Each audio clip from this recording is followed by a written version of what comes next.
Hello and welcome to IGNOU BAPSH।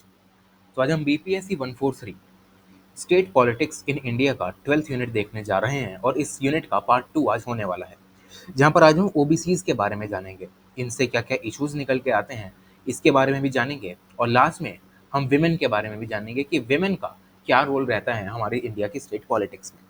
तो शुरुआत करते हैं OBCs से। तो ओबीसीज अगर हम जनरल टर्म में देखें तो ये कुछ ऐसी बैकवर्ड सोशल ग्रुप्स होते हैं जो कि एससी से अलग होते हैं और इसी डिफरेंशिएशन की वजह से इन्हें अदर बैकवर्ड क्लासेस की कैटेगरी में बांटा जाता है। जो ये ओबीसीज होते हैं ये कभी भी अनटचेबिलिटी का एक्सपीरियंस नहीं करते जैसे दलित वगैरह करते हैं, लेकिन ये सोशली और एजुकेशनली बैकवर्ड होते हैं। इनको इतना एजुकेशन नहीं मिलता और सोसाइटी में भी इनको एज अ इंफीरियर क्लास की तरह देखा जाता है और इन्हीं सब कारणों की वजह से इनके पास ज़्यादा गवर्नमेंटल पोजीशंस भी नहीं होती, ना ही इनको कुछ पॉलिटिकल रिप्रेजेंटेशन मिलता है।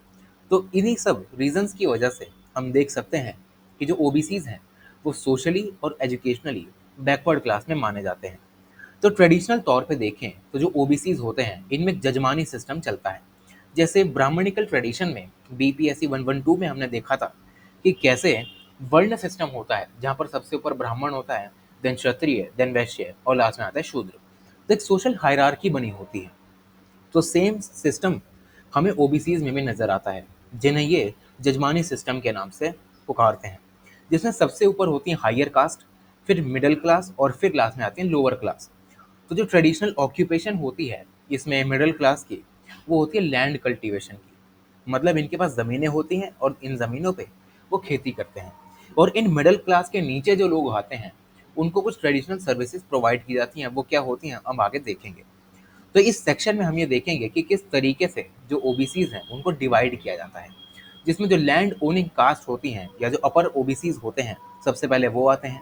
उसके बाद आते हैं एमबीसी यानी मोस्ट बैकवर्ड क्लासेस और लास्टली आते हैं हमारे पास एक्सट्रीमली बैकवर्ड क्लासेस।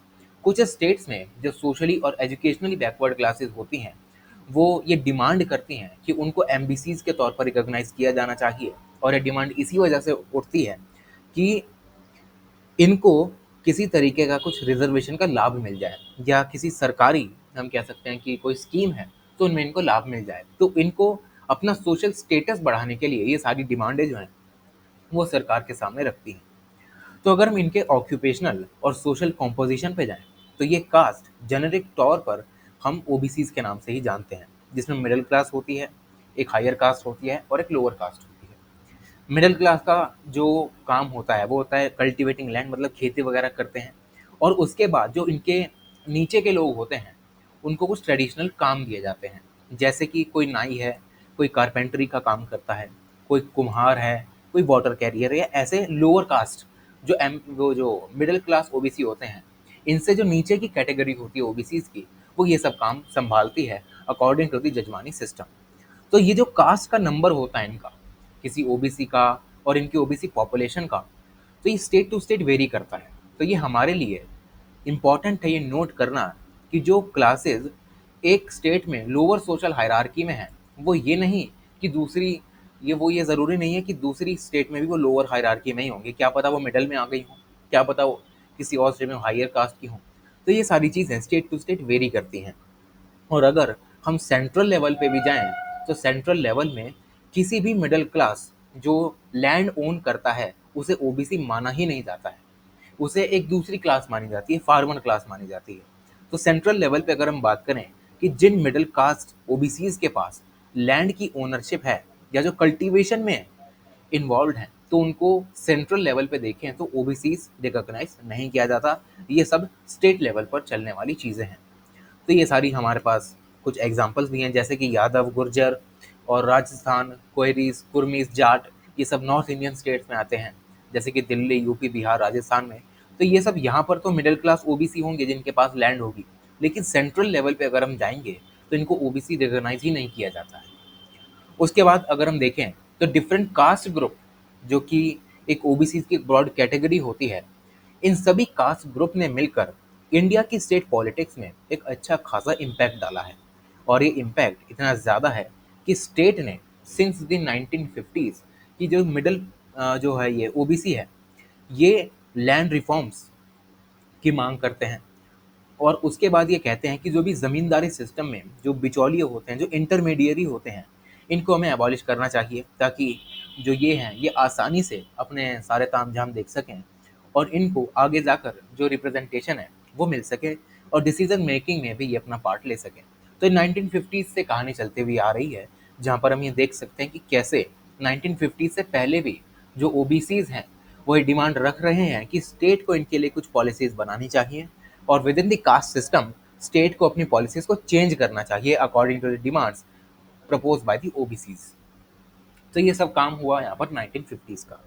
अगर हम 1970s में आते हैं तो जो land owning middle class OBCs होते हैं वो एक पॉलिटिकली वोकल क्लास बन चुकी होती है इस समय तक, मतलब पॉलिटिक्स में इनका अच्छा खासा पैर जम चुका होता है और ये डिफरेंट डिफरेंट नेम्स से अपने पॉलिटिकल डिस्कोर्स में अपने आप को हम कह सकते हैं कि इनके कुछ अलग अलग नाम होते हैं।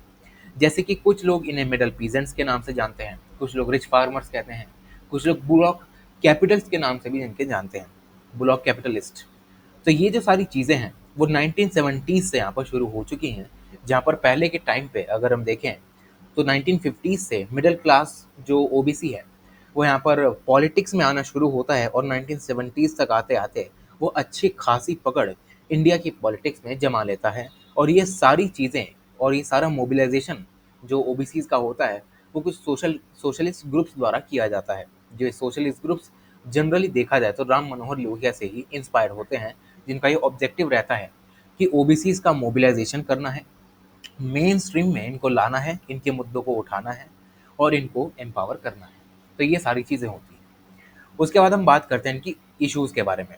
तो जो मेन इशू होता है ओबीसीज का वो ये है कि ये कहने की बात करते हैं सरकार के सामने कि जो ओबीसी कास्ट है इसमें नए नए कास्ट ग्रुप्स को फॉर्म किया जाए। जो एक ओबीसी कास्ट है इसमें एक सब कास्ट निकाली जाए जिसको हम दो ग्रुप्स में बांट सकते हैं, जिसमें सबसे पहले आते हैं एमबीसीज और दूसरे आते हैं ईबीसीज। सेकंड डिमांड ये रखते हैं कि कुछ एमबीसीज जो ओबीसीज हैं वो ये कहते हैं कि सरकार को एमबीसीज को हमेशा एसटी और एससी कम्युनिटीज़ के साथ मर्ज कर देना चाहिए, ताकि एससी एसटी के जो फ़ायदे हैं वो इन सभी लोगों पर पहुंच सकें, क्योंकि इनका काम ही ये रहता है कि उन पिछड़े लोगों तक सारी सरकार की जो बेनिफिट्स हैं वो पहुंचें, ताकि ये लोग भी अपने आप को थोड़ा एम्पावर कर सकें, अपस्किल कर सकें और अपने आप को थोड़ा सोशल स्टेटस में ऊपर ला सकें। तो यही इनकी डिमांड रहती है।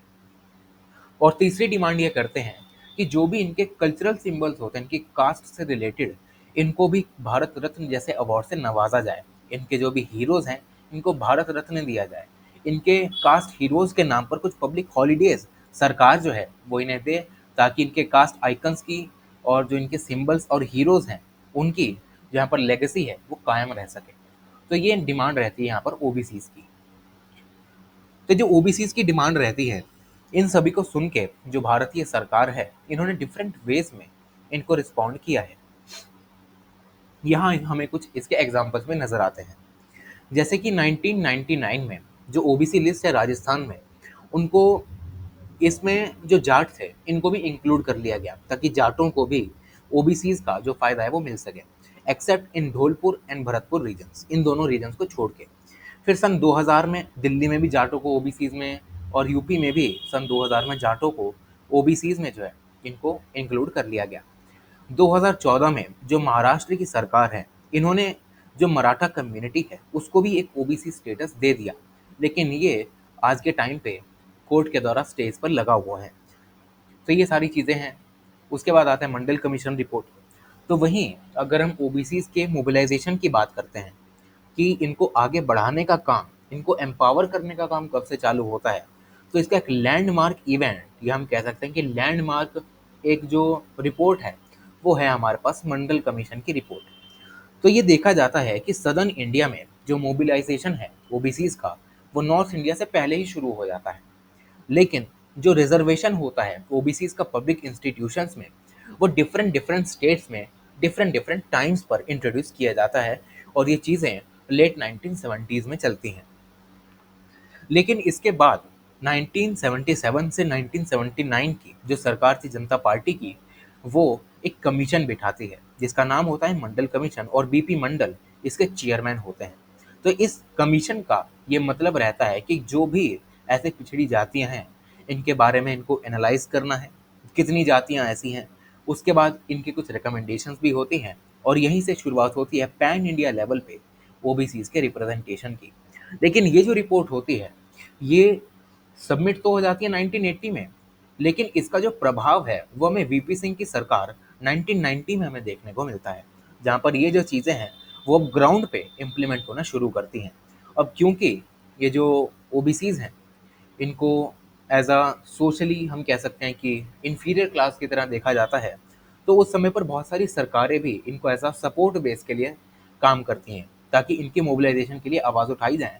और यही चीज़ जनता पार्टी भी करती है, जहाँ पर ओबीसीज को इनका रिप्रेजेंटेशन मिलता है और अच्छा खासा सपोर्ट बेस होने की वजह से ही मंडल कमीशन जैसे इम्पोर्टेंट कमीशन ओबीसीज के लिए जनता पार्टी जो है वो निकाल के रखती है।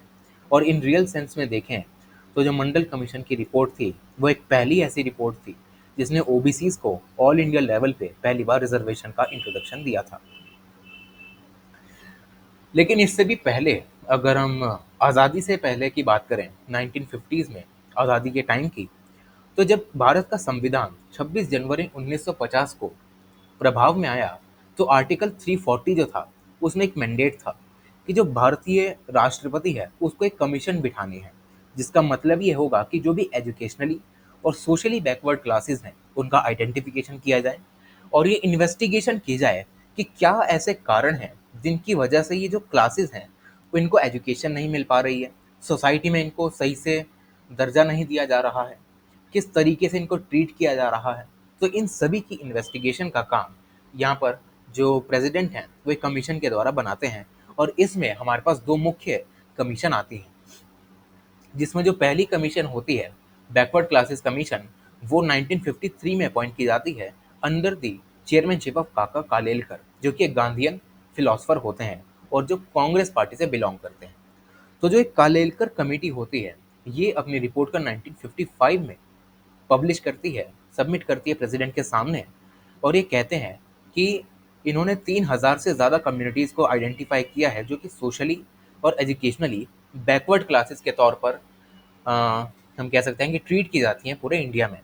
लेकिन ये उस समय की जो सेंट्रल सरकार होती है कांग्रेस की, इस रिपोर्ट को एक्सेप्ट करने से मना कर देती है और कालेलकर कमीशन को वहीं पर यहाँ पर हम कह सकते हैं कि ड्रॉप कर दिया जाता है। उसके बाद जो सेकंड बैकवर्ड क्लास कमीशन होती है वो पीपी मंडल द्वारा अपॉइंट की जाती है, जो कि ये कहते हैं कि लगभग लगभग हमारे देश में 4000 कास्ट ऐसी हैं जो कि बैकवर्ड हैं। और इस पर्टिकुलर कमीशन में ये रेकमेंड भी किया जाता है कि 27% का जो रिजर्वेशन है ऑल इंडिया लेवल पे हमें ओबीसीज को देना चाहिए। लेकिन जो ये डिसीजन था मंडल कमीशन का वो सुप्रीम कोर्ट द्वारा चैलेंज कर दिया जाता है। और जो सुप्रीम कोर्ट ऑफ इंडिया होती है वो Indira Sahni versus union of India case में एक जजमेंट देती है कि ये जो इसका इम्प्लीमेंटेशन है वो तभी होगा जब इस ओबीसी क्लास में से जो क्रीमी लेयर के जो कास्ट हैं इनको एक्सक्लूड किया जाएगा। जब तक क्रीमी लेयर को एक्सक्लूड नहीं किया जाएगा तब तक ओबीसी को रिजर्वेशन का जो बेनिफिट है वो नहीं मिलने वाला। अब हम बात करते हैं विमेन की। तो अब हमारे सामने बारी आती है विमेन की। तो दलित और ओबीसीज को डिस्कस करने के बाद इंडियन कंटेक्स्ट में अगर हम देखें तो एक तबका समाज का ऐसा भी है जो कि आज के टाइम पे भी सोशली डिसएडवांटेज ग्रुप माना जाता है, और वो ग्रुप है हमारी विमेन। भारत की आधी से मतलब कह सकते हैं कि आधी जनसंख्या जो है वो विमेन की है। और ये इसको एक यूनिवर्सल कैटेगरी बना देती है ऐसी पॉपुलेशन की जो कि थ्रू आउट द वर्ल्ड यहाँ पर फैली हुई है। तो as a marginalise section of society अगर हम इंडिया की बात करें तो विमेन को डिस्क्रिमिनेशन फेस करना पड़ता है, और डिस्क्रिमिनेशन ऐसा फेस करना पड़ता है जो कि बहुत ही ज़्यादा इनको हम कह सकते हैं कि इनको इम्पैक्ट करता है। जिसमें सबसे पहला आता है प्रॉपर्टी का, कि जो औरतें हैं इनको प्रॉपर्टी का राइट नहीं दिया जाएगा। फिर है कि जेंडर बेस्ड इनक्वालिटी इनके साथ की जाती है। उसके बाद जो फ्रीडम ऑफ चॉइस होती है जॉब को चुनने की वो भी इन्हें नहीं दी जाती है। और इसी की वजह से इनको रिप्रेजेंटेशन मिलने में बहुत ही ज़्यादा दिक्कत होती है पॉलिटिकल इंस्टीट्यूशंस में। लेकिन इन सभी के बावजूद जो भारत है इनमें विमेन को स्टेटस को जो है उसको इम्प्रूव करने के लिए बहुत ही सारी चीज़ें की जा रही हैं। जैसे कि इनको एजुकेट किया जा रहा है, इनको एम्प्लॉयमेंट दिया जा रहा है, और स्पेशली देखें तो लोकल गवर्नेंस में इन्हें पॉलिटिकल रिप्रेजेंटेशन भी दिया जा रहा है।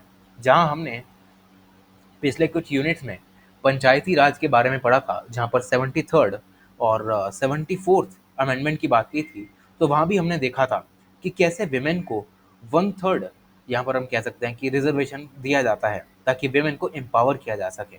लेकिन आज के टाइम पे भी जो विमेन है वो इंडियन सोसाइटी में डिसएडवांटेज में ही रहती हैं, और इसी डिसएडवांटेज को खत्म करने का काम कुछ लीडर्स और कुछ ऑर्गेनाइजेशंस करती हैं, जो कि विमेन के इश्यूज को इंडिया में उठाती रहती हैं। इनका ये एफर्ट रहता है कि जो भी विमेन के कंसर्न्स हैं प्री इंडिपेंडेंस पीरियड से लेके आज के टाइम तक उनको उठाया जाए और इनको आगे बढ़ाया जाए। अगर 19th सेंचुरी की बात करते हैं तो कुछ सोशल रिफॉर्मर्स के द्वारा विमेन के इश्यूज को उठाया जाता है।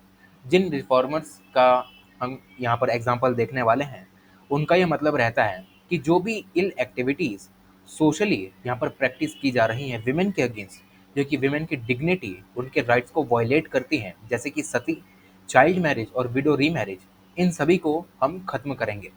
उसके बाद ये जो लीडर्स होते हैं, सोशल रिफॉर्मर्स होते हैं, इनमें कुछ विमेन लीडर्स भी होती हैं, जैसे कि सावित्री बाई फूले, फातिमा शेख, पंडिता रामाबाई।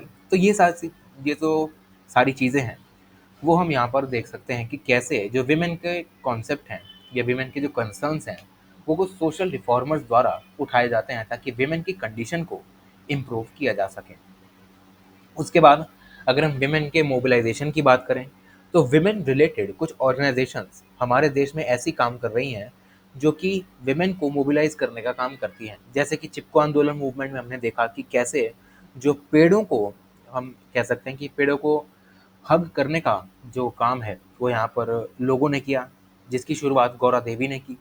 उसके बाद एंटी अल्कोहल और एंटी प्राइस राइज मूवमेंट्स भी विमेन ने यहाँ पर चालू की, ताकि जो पैट्रियार्की बेस्ड इनइक्वालिटी सोसाइटी में फैली हुई है, हम इसको चैलेंज कर सकें। उसके बाद सरकार ने भी इसके कुछ कड़े कदम उठाए, जैसे कि 2013 में आया sexual harassment of women at work place act. ये इस, हम कह सकते हैं कि कड़ी में एक अहम, कह सकते हैं कि स्टेप था, जहाँ पर जो सरकार है उन्होंने ये इंश्योर करने का काम किया कि जो भी विमेन ऑफिस में काम कर रही हैं या किसी भी वर्क प्लेस पर काम कर रही हैं, उनको एक सेफ वर्क प्लेस प्रदान की जाए। और 73rd और 74th अमेंडमेंट में भी, कॉन्स्टिट्यूशन में ये भी लिखा गया है कि 1/3 of the total number of seats are reserved for the women in the panchayats, in the villages and municipalities in the cities, जो कि हम पहले भी पढ़ चुके हैं, जिनकी वजह से women का सेल्फ कॉन्फिडेंस और पॉलिटिकल कॉन्शियसनेस भी इनमें बढ़ती जा रही है। और लास्टली अगर हम देखें तो 1996 में लिया गया एक बहुत ही बेहतरीन स्टेप एच डी देवे गौड़ा की सरकार ने लिया था, जहाँ पर विमेन को इलेक्टेड बॉडीज में भी रिजर्वेशन की जो बात है वो यहाँ पर चालू हुई थी, जिस बिल का एम ये था कि 1/3 सीट्स सेंट्रल पार्लियामेंट में विमेन के लिए रिजर्व रह सके, as well as in the state assemblies, जिससे कि जो विमेन की पॉलिटिकल कॉन्शियसनेस और विमेन का जो पॉलिटिकल रिप्रेजेंटेशन है उसको पैन इंडिया लेवल पे हम स्प्रेड आउट करने का काम कर सकें। और इस स्टेप से होगा क्या कि विमेन जो है वो आसानी से main stream decision making process में आ सकती हैं और अपने साथ होने वाली जो भी दिक्कतें हैं उनको वहाँ डिस्कस करके विमेन के लिए और उनकी, हम कह सकते हैं कि उनके इम्प्रूवमेंट के लिए कुछ लॉस बना सकें। तो यहाँ हमारा जो यूनिट है वो पूरा खत्म हो जाता है। Thank you so much.